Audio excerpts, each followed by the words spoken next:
Hello दोस्तों, once again a very welcome back to the new video, and in this video finally we are going to discuss about how to confirm your admission.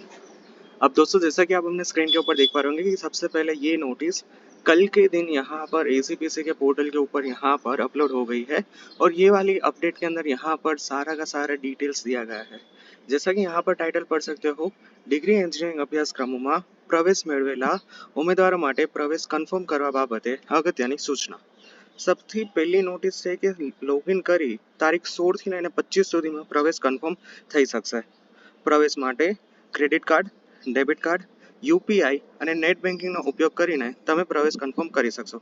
નિર્ધારિત સમય મર્યાદામાં online ફીની ચૂકવણી થયા પછી પ્રવેશ આપમેળે જ કન્ફર્મ થઈ શકશે। ફીનો ઉલ્લેખ શૂન્ય હોય ત્યારે પ્રવેશ કન્ફર્મ કર્યા બાદ એડમિશન લેટર સીધો મળી શકશે। એડમિશન લેટર પ્રિન્ટ કરવા માટે લોગિન કરીને ડાઉનલોડ એડમિશન લેટર ઉપર ક્લિક કરીને પ્રિન્ટ આઉટ મળી શકશે। પણ અહીંયા અગત્યની સૂચના એ છે કે જો તમે સમય મર્યાદામાં તમને ફાળવેલા પ્રવેશ જો આપ કન્ફર્મ ના કરો તો આ ફાળવણી રદ થઈ જશે, પરંતુ તમે કાઉન્સેલિંગના આગલા રાઉન્ડમાં તો આપમેળે ભાગ લઈ શકશો। ફાળવેલા પ્રવેશ કન્ફર્મ કરવાથી બીજા રાઉન્ડમાં આ બેઠક મળવાપાત્ર થતી નથી।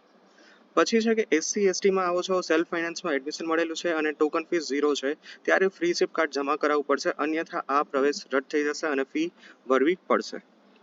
લાસ્ટમાં છે કે જો વિથડ્રો કરવા માંગતા હો તો તમે વિથડ્રો પણ કરી શકશો અને તે માટે ઓટીપી આવશે ફોન ઉપર અને એનાથી પછી વિથડ્રો થઈ શકશે અને ઈ સીટ પાછી મળી શકશે નહીં।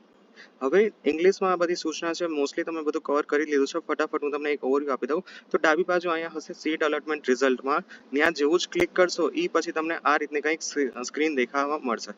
એની અંદર અહીંયા બધી ડિટેલ હશે, કઈ કોલેજમાં એડમિશન મળ્યું છે, કેટેગરી, બ્રાન્ચ અને રેન્ક। પછી તમે નીચે જવાનું છે પે સીટ એક્સેપ્ટન્સ ફીસ, ત્યાં તમે આ રીતે ગવર્મેન્ટની 1500 છે તો તમે credit card, debit card, net બેન્કિંગથી અને યુપીઆઈથી પણ કરી શકશો।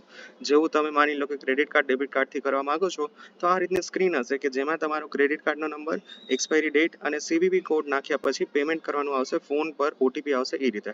જો સક્સેસ થશે તો આ રીતની સ્ક્રીન આવશે અને તમે પાછું જઈ શકશો, બરાબર। બાકી તો બધું અહીંયા છે અને આ રીતે તમે ડાઉનલોડ પણ એડમિશન લેટર કરી શકશો। હવે સૌથી અગત્યની બાબત અહીંયા એ જ છે કે જો તમારે એડમિશન કન્ફર્મ કરો છે તો જ આ કરજો, અધરવાઇઝ એડમિશન કન્ફર્મ નથી કરવું તો પછી તમે વિચારજો કે રાઉન્ડ નંબર 2માં જાશો તો આ સીટ પાછી મળવા પાત્ર નથી। તો ઘણું સમજી વિચારીને જે કંઈ સ્ટેપ છે એ લેજો અને જો પણ હજુ પણ કંઈ કન્ફ્યુઝન છે તો કમેન્ટમાં લખી શકો છો, right. Thank you, bye bye.